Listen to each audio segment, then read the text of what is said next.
Então, bem-vindo ao mundo da filosofia, ao mundo da política em filosofia. Vocês estão vendo a tela inicial aí? Eu preciso de um sim aí. Sim? Então, beleza. Sim. Então, nós estamos em Filopos, né, que quer dizer filosofia, né? Então, hoje nós vamos estudar filosofia política, né? No começo do ano, eu trouxe alguns conceitos para você, né? Política, que é derivado da palavra polis, que do grego quer dizer cidade, estado, né? E que designa a atividade humana, né? Que se desenvolve dentro de uma cidade ou de um estado, né? Aristóteles, né, a obra de Aristóteles, intitulada Política, é considerada um dos primeiros tratados sobre a arte e a ciência de governar a polis, né? O conceito de política ele vem do grego, né, que se refere à realização do bem comum. Então, pessoal, toda vez que nós pensarmos na palavra política, nós temos que imaginar no bem comum. Então, todo administrador, todo governante, ele existe para realizar o bem comum envolvendo a todos na sociedade, né? No entanto, o conceito moderno de política está estritamente ligado ao poder. Por que ao poder? É posse, soberania, né? Vamos dar um exemplo aqui: Estados Unidos e Brasil. O Brasil tem o seu poder soberano, os Estados Unidos tem o poder soberano. O Bolsonaro não pode simplesmente sair daqui do Brasil e começar a ditar ordem nos Estados Unidos, porque lá quem tem o poder soberano de ditar ordem é o governante de lá, o Trump. O Bolsonaro não pode ditar regras a esse poder, porque existe o poder soberano. Por isso que, nesses tempos, no tempo moderno, o conceito está ligado a poder, né? Que quer dizer, potere, do latim, posse, ser capaz de. Poder é posse dos meios que levam à produção de efeitos desejados. Aquele que detém esses meios exerce determinada influência ou domínio e, por seu intermédio, alcança os efeitos que desejar. Pessoal, não é à toa que nós vemos no nosso dia a dia, nós estamos em pleno momento político e nós vemos essa briga existente entre situação e oposição pelo poder, né? Porque aquele que detém o poder, ele vai ter a posse de todo o capital social, né? Ele que vai administrar todo esse capital social. Então, por isso que existe aí essa briga constante, não só no Brasil, mas como em todos os outros países do mundo, né? O fenômeno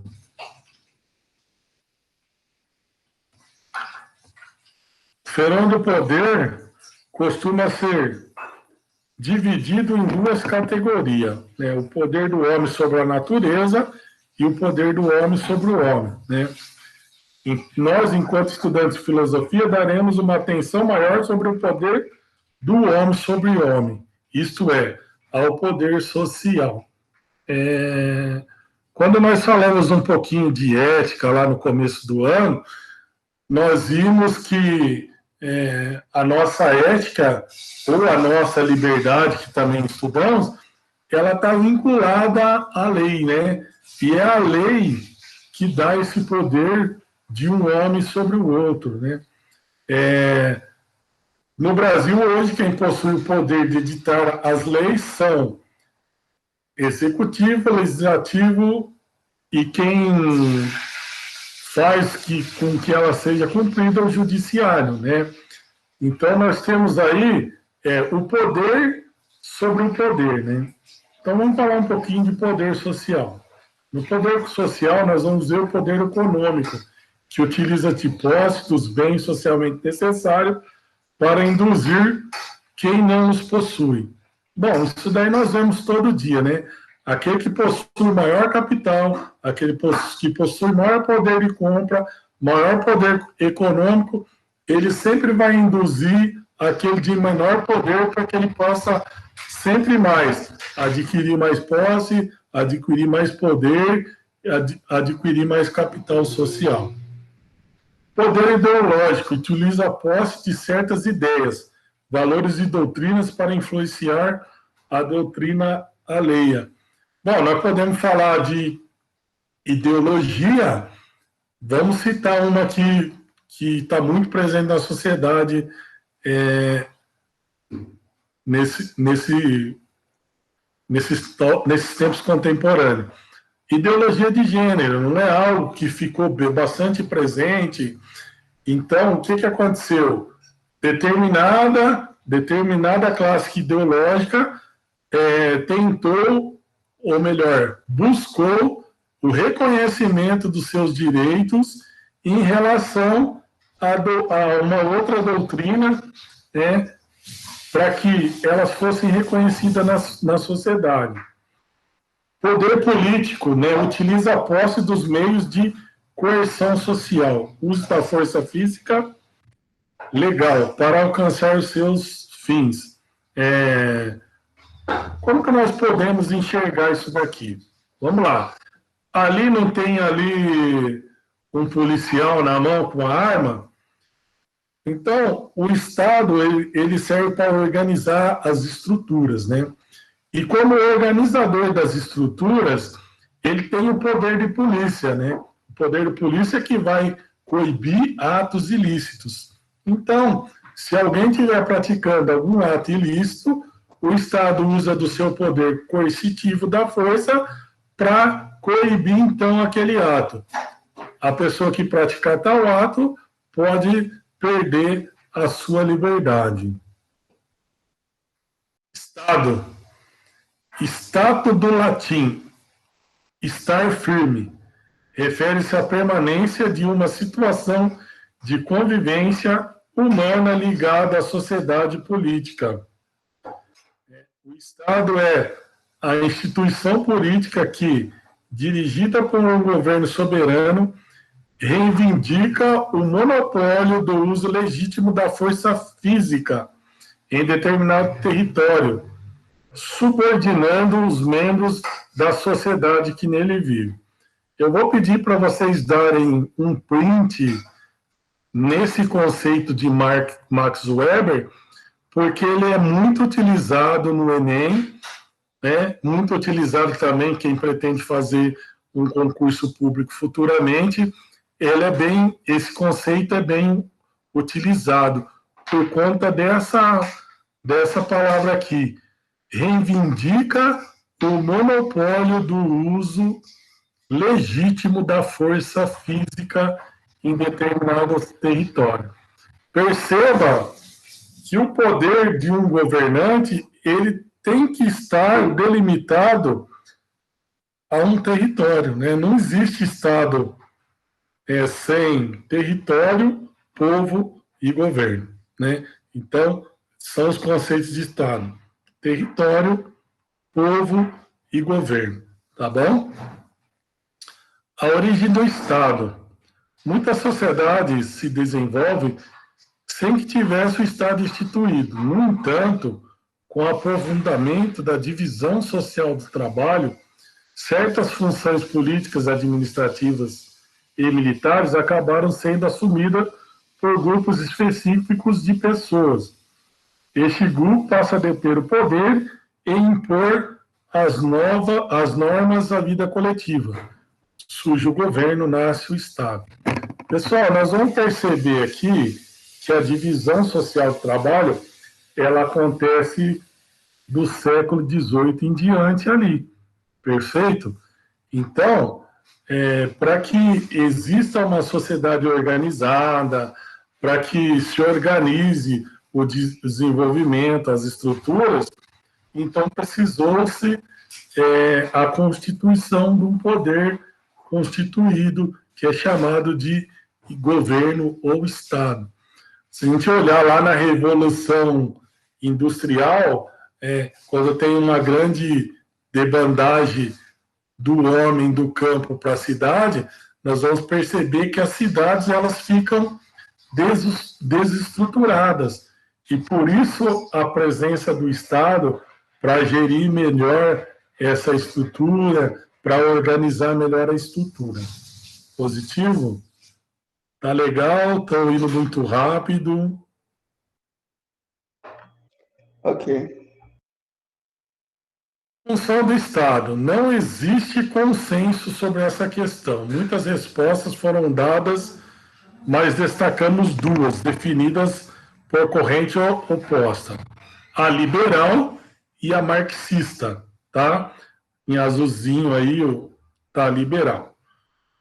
O que deve ser o Estado? A função do Estado é agir como mediador dos conflitos entre os diversos grupos sociais, promovendo a conciliação, amortecendo os choques entre os setores divergentes e, enfim, harmonizando os grupos rivais, preservando o interesse do bom comum.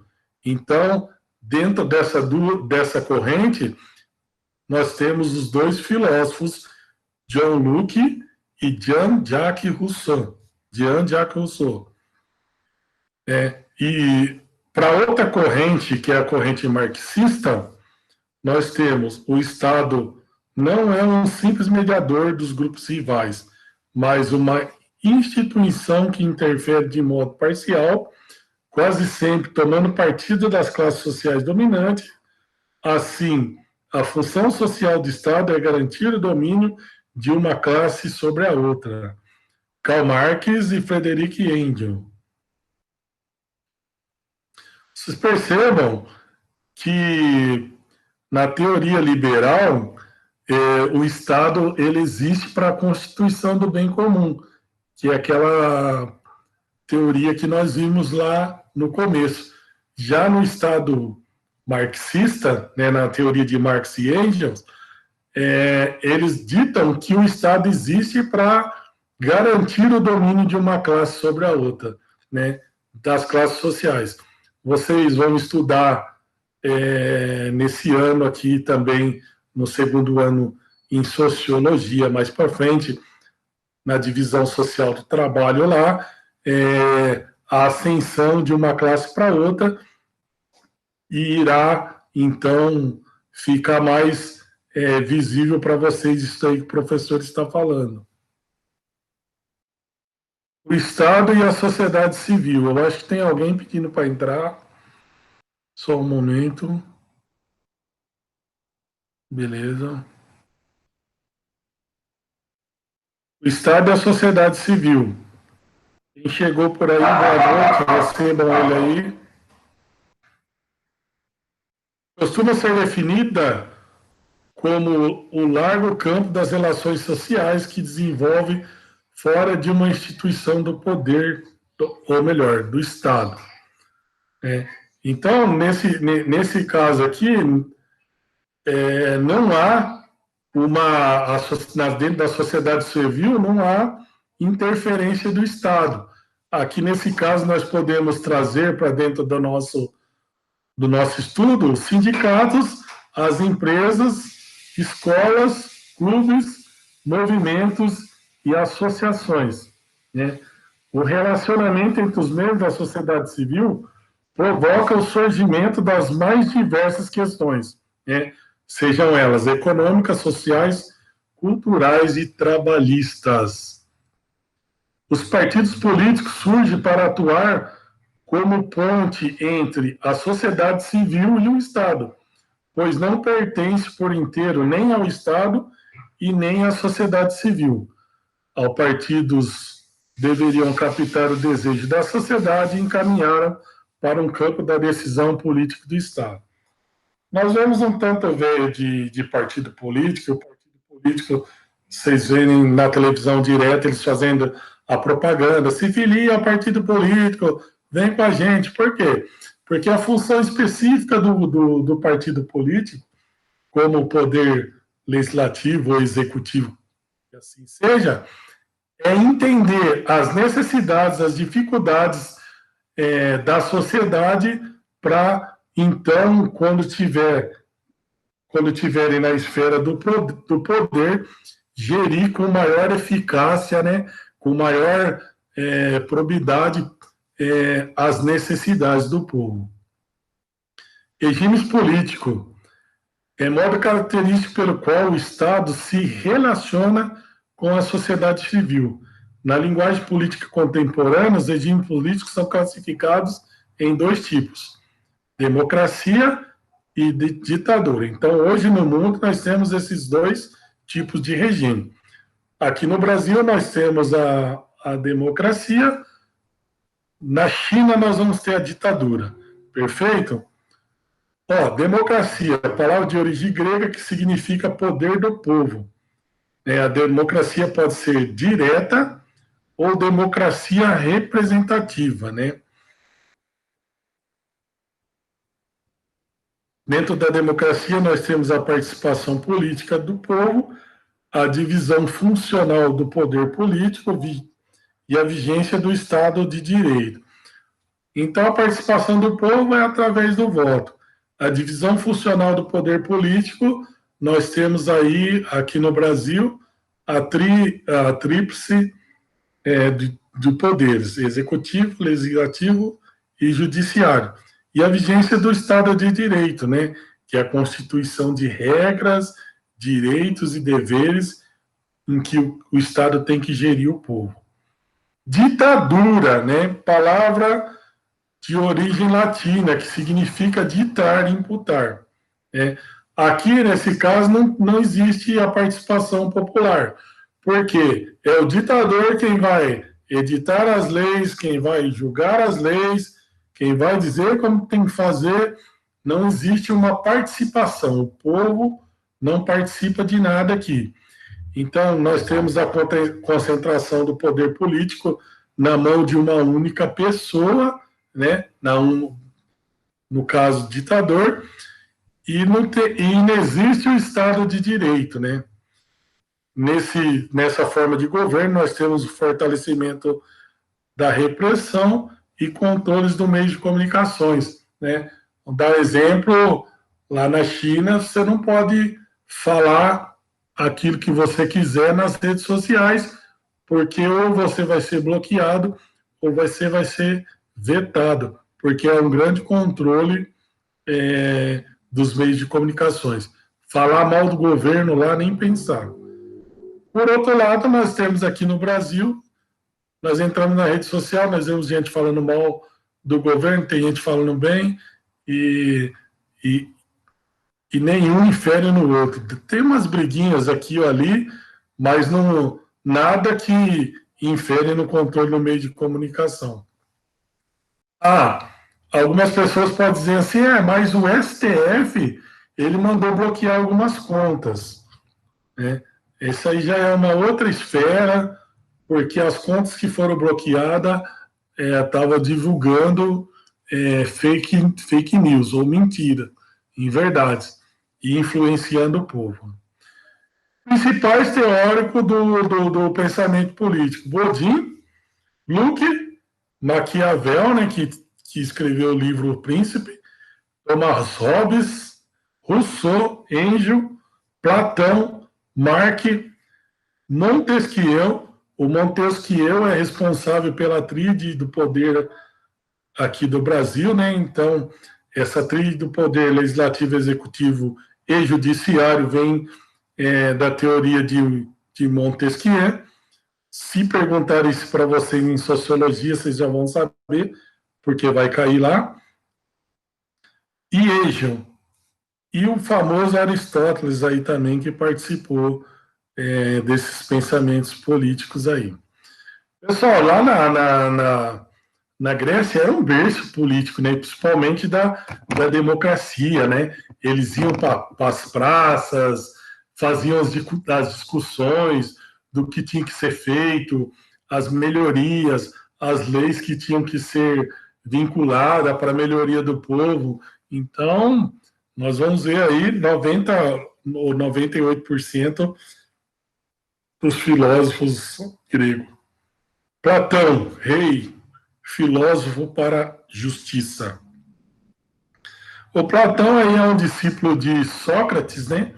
Então, uma boa parte das coisas que vocês vão ver escrito de Sócrates é mencionado por Platão, né? E ele diz o seguinte: para cada indivíduo tem em sua alma 3 princípios fundamentais que a constituem. Platão vai dizer que a alma é racional, então ela busca o conhecimento e deve reger a vida humana. Então vamos lá, pessoal. Caderninho, um dos princípios de Platão é que a alma possui uma razão.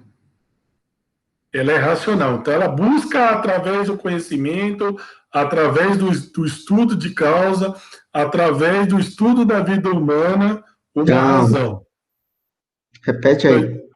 Repete. Tá. Printzinho na tela, tá, pode dar um printzinho na tela. Mas a alma, para Platão, ela é racional. Ela busca uma razão, né, através da convivência humana, né, de como rege a vida humana. Ah, eu não simplesmente concordo com aquilo que eu estou vivendo. Eu vou buscar algo que é racional, para mim entender a minha realidade, entendeu? Então, esse é o primeiro princípio. Aí ele vai dizer também que a alma é irracível, que é o seu princípio de defesa. Ou seja, aqui não tem uso da razão, né? É quando nós agimos pelo simples impulso, como forma de defesa, como forma de se proteger. E a alma também é desejante, que busca a satisfação dos instintos, impulsos, desejos e paixões. Se nós prestarmos atenção na nossa vida, nós vamos ver que por vezes nós somos assim, né? Tem vezes que nós paramos para pensar, tem vezes que nós vamos por impulso e tem vezes que nós nos deixamos levar pela satisfação ou pelos instintos. Através da educação, o indivíduo deve alcançar equilíbrio entre as 3 partes. No entanto, a alma racional deve ponderar. Pessoal, na teoria de Platão, sempre quem vai governar vai ser aquele que possui a razão, aquele que possui o conhecimento. Aqui embaixo, na paixão, no irracível, ele vai dizer aqui no irracível que entra os exércitos, né, que tem o princípio da defesa, então na luta, e já que na alma desejante é aquela pessoa que vive só pelo instinto, o impulso ou os desejos momentâneos, ok? Então, para Platão, é como se a sociedade fosse dividida em 3. Depois, fazendo uma analogia... Volta lá que eu ainda estou copiando. Não entendi, pode repetir? Volta lá que eu ainda estou terminando. Ah, só voltar. Quiser dar um printzinho aí também? Ah, não vai dar.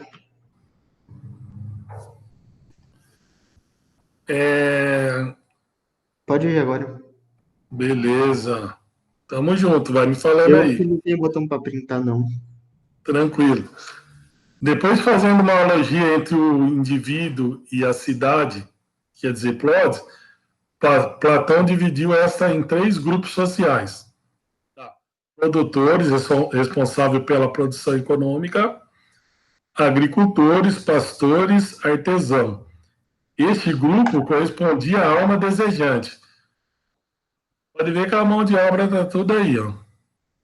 Por guardiões, responsável pela defesa da cidade como soldados. Esse grupo é responsável pela alma irracível. Lembra que eu acabei de citar para vocês ali? E os governantes, responsável pelo governo da cidade. Esse grupo corresponderia à alma racional, né? A justiça na cidade dependeria do equilíbrio entre esses 3 grupos sociais, ou seja, cada um cumprindo sua função, uma vez que se trata de aspectos necessários à vida da cidade. Então, você percebe, pessoal, que Para Platão, a sociedade é dividida em três: os trabalhadores, os guardiões e os governantes. E se vocês prestarem atenção, até hoje nós temos esse modelo aqui. Aquele que possui maior capacidade intelectual, muitas vezes não, mas por vezes sim, é o que vão ser os nossos governantes, entendeu? Então, se você tem esse desejo pela política, se destaque aí no cenário intelectualmente. A razão está para o corpo na mesma proporção que o governante está para a cidade. Por que isso aqui, pessoal? Não existe razão sem corpo e não existe corpo sem razão, né? Um está para o outro, nós não conseguimos separar o corpo da razão e nem a razão do corpo, né? Uma coisa está interligada com a outra. Então, logo, o governante está também ligado para a cidade, assim como a cidade está ligada para o governante. Não existe falar assim, eu sou governante, mas a cidade que exploda. Sem a realização do bem comum, ele não consegue dizer que é um bom governante. Então, nós vamos ver aí que futuramente ele não será um governante numa democracia. Mas para quem deve ser o governante? Platão propõe um modelo de educação que possibilite iguais condições de acesso a todos os indivíduos, independente dos grupos sociais a que pertencem. Os mais aptos continuariam até o ponto mais alto deste processo. Aí Platão vai dizer lá na época que os mais aptos estudariam e se tornariam filósofos, e os filósofos seriam responsáveis pela governança da cidade. Os mais sábios seriam habilitados a administrarem a cidade. Aí tem uma frasezinha. Dizemos, por isso, que a concepção política de Platão e aristocrática, pois supõe que grande massa de pessoas é incapaz de dirigir as cidades e apenas uma pequena parcela dos sábios está apta a exercer o poder. A aristocracia, pessoal, é um governo também ditador, que é passado de pai para filho, fica também, ou melhor, dentro de um grupo de pessoas privilegiadas. E qual seria esse grupo? O grupo que possui as condições de adquirir maior sabedoria. Para Platão, o filósofo é aquele que, saindo do mundo das trevas e da ilusão, alcança a verdade no mundo das ideias. O rei filósofo é aquele que, pela contemplação da ideia, conheceu a existência da justiça, por isso deve governar a cidade. Então, o governante ele deve conhecer, para Platão, a existência da justiça para ser um bom governador das cidades. Aí aparece esse cara aí, esse bonitão da tela aí, chamado Aristóteles. O homem como animal político, né? Essa é uma das frases de Aristóteles. Por virtude, Aristóteles entende o hábito de praticar ações que desejam no meio entre dois excessos, né? Vamos lá. Vício por falta de covardia, avareza, irritabilidade, modéstia e vulgaridade. Aí ele vai trazer no meio ali que é a virtude, né? Que deve ser tratada de coragem, liberdade, gentileza, magnificência, respeito próprio.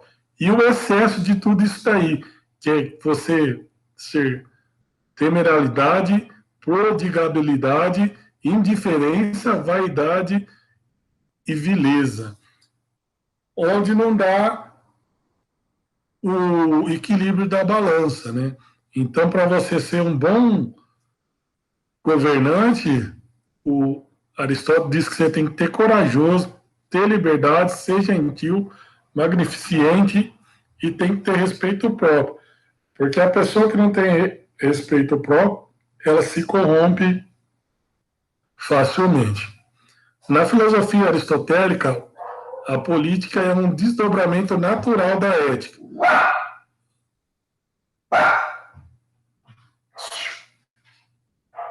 Ambos, na verdade, compõem a unidade do que Aristóteles chamava de filosofia prática. Se a ética está preocupada com a felicidade individual do homem, a política se preocupa com a felicidade coletiva da polis, né? Então, a ética, ela refere-se à felicidade individual e já a política à felicidade coletiva. Logo, o papel da política é investigar e descobrir as formas de governo e instituição capazes de assegurar a atividade coletiva, que é aquilo que nós chamamos de bem comum. Beleza? É de Aristóteles a afirmativa de que o homem é um animal político. Isto é, que o homem é, por natureza, um ser social, pois para sobreviver não pode ficar completamente isolado. Então, pessoal, Aristóteles ele vai entender que o homem não consegue viver só. Ele precisa de viver em sociedade, ele precisa de viver organizado em sociedade, por isso ele se associa às outras pessoas para que se possam se organizar, para que se possa realizar aí o bem comum. Aristóteles distinguia as duas espécies de humanos, o que vegetavam em tribo amorfa e selvagem, ou formam imensos rebanhos em monarquia monstruosa, e os que encontram harmoniosamente associado em polis, né? Os primeiros nasceram para ser escravo, para que os últimos pudessem dar ao luxo de gozar de uma vida mais nobre. Então, nós vamos pegar pensamentos aí lá de séculos mais antigos, então, por isso que nós vamos ver aí essa terminologia de escravagismo aí. Maquiavel, né, diz que os fins justificam o meio, né? É o dono da obra O Príncipe, né? Concebeu o pensamento político moderno desvinculado dos preceitos éticos, dos pensamentos antigos e dos valores cristãos do período medieval. Então, para esse cara aqui, havia uma distância entre a teoria e a prática política. E nós vamos ver aqui, quando nós prestarmos atenção, que ele tem razão, né? Entre a teoria, né, e aquilo que se pratica, há uma distância muito grande. Quando escreve O Príncipe, trata a política como ela realmente se dá, sem nenhum arranjo teórico. Beleza? Lá da Itália, né, escreve de lá. O foco para Maquiavel sempre foi o Estado. Não aquele imaginário e que nunca existiu, mas aquele que é capaz de impor a ordem. Então, para Maquiavel aqui, você vai ver que ele está muito ligado à monarquia, né? Ao príncipe que se torna um governante, um poder hereditário. Bodin, a defesa do governante na mão de um só. Bodin, em sua obra A República, defendeu o conceito de soberano perpétuo e absoluto, cuja autoridade representa a imagem de Deus na Terra, a teoria de direito divinos dos reis. Então, para esse cara aqui, a figura do rei, ela representava a figura divina, né? Então, o rei era um representante direto de Deus na Terra. Então, ele possuía o poder soberano, ou seja, o poder absoluto nas mãos. Então, é interessante guardar essa teoria aí também, que é bem confrontada aí nos concursos e também no Enem. Bodin afirmava ser a monarquia o regime mais adequado à natureza. Pois não. É 7h35, né? Tá, já estou finalizando. E tem só chefe o pai o céu, apenas um só, o universo, só um Deus Criador. Assim, a soberania, força de coesão social do Estado, só podia ser realizada pela monarquia. Thomas Hobbes ele vai falar do contrato social, né? Ele já fala do contrato, da necessidade do Estado soberano. Hobbes foi o primeiro filósofo chamado contratalista, afirmava a necessidade de um pacto social para a vida coletiva, né? Por um contrato, né? Porque em seu estado natural todo homem é livre e igual. Logo, a relação entre os iguais precisa ser habitada por alguém ou alguma instância. O que é que esse cara fala assim, ó? Todos nós somos livres, todos nós nascemos livres, mas é preciso ter um contrato para organizar a vida coletiva, né? Então, para Hobbes, ele discordava de Aristóteles no que diz respeito à sociabilidade natural do homem e de sua natural vocação para a vida social. Então, Hobbes acreditava, Aristóteles acreditava que o homem era bom em seu estado natural, e Hobbes já não. Ele define que o homem é bom quando ele estabelece um contrato social de convivência. Vou pular aqui. Luke, a concepção do Estado liberal.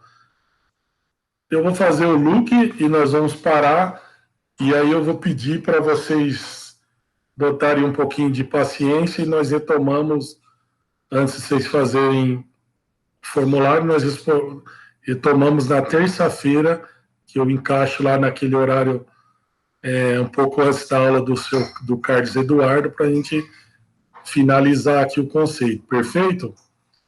Assim como Hobbes, Luke também refletiu sobre a origem do poder político e sobre a necessidade para congregar os homens, que o estado da natureza vivia isolado, né? Ao contrário de Hobbes, que vivia no estado da natureza, um estado de violência humana, Luke faz uma reflexão mais moderada. No estado de natureza, todos seriam iguais, livres e juízes de suas próprias causas. E neste contexto, então, que nasceria o Estado como função de garantir a segurança dos indivíduos e dos seus direitos naturais, com a liberdade, a igualdade de propriedade, como expõe Luke em sua obra Segundo Tratado sobre o Governo.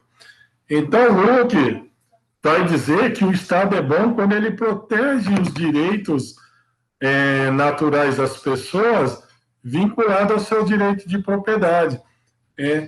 Então, segundo a concepção de Luke, nós não podemos invadir, então, o direito de propriedade de outras pessoas.